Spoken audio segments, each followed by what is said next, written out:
of the thick fur. She could remember stroking this same coat as a curious child. The vast, enveloping garment was so old it must have been in and out of fashion 4 or 5 times over the decades.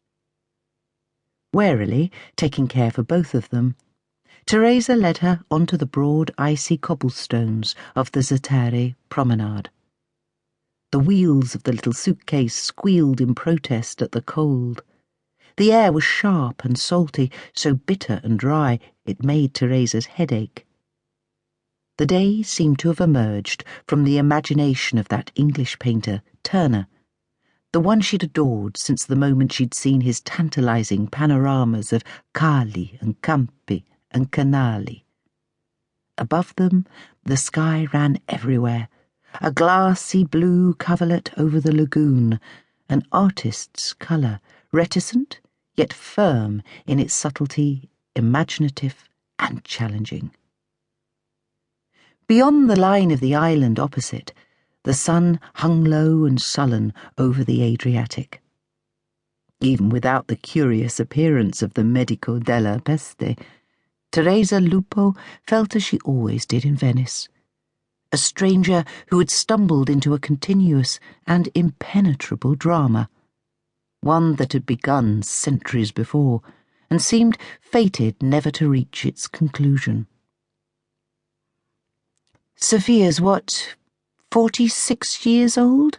she pointed out as they struggled across the slippery stonework. "Only 10 years older than me. She can go wherever she wants." "A child!"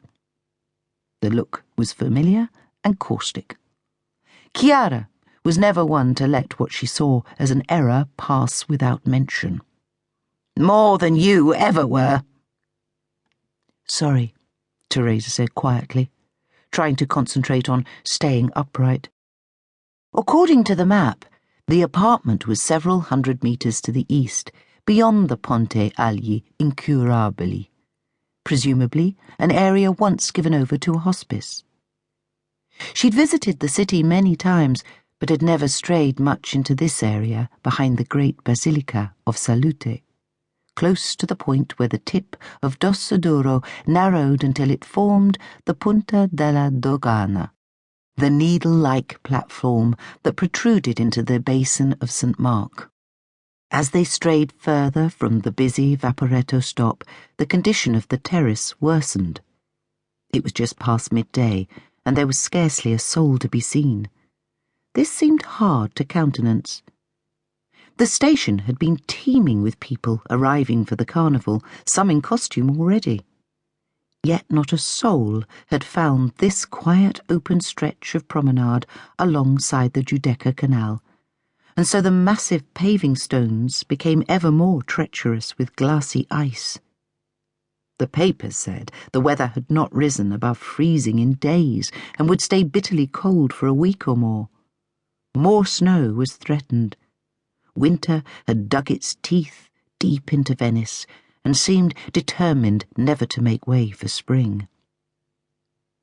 Struggling with a heavy bag over her shoulder, Teresa navigated them into the centre of the pavement and tried to stay upright, amused that her mother, in old-fashioned stilettos and with the suitcase to steady her, seemed to find this somewhat easier.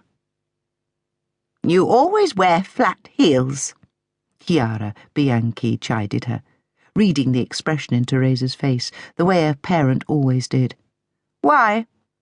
Sofia never does." "We're different people," she said simply, still focusing on the ice. "Sofia has a mind of her own." "Half a mind. A weak one. Gallivanting over the globe." Growing up, Teresa was secretly jealous of her aunt. Sofia was beautiful in a way that she, as a plain, awkward and tongue-tied child, could never hope to emulate.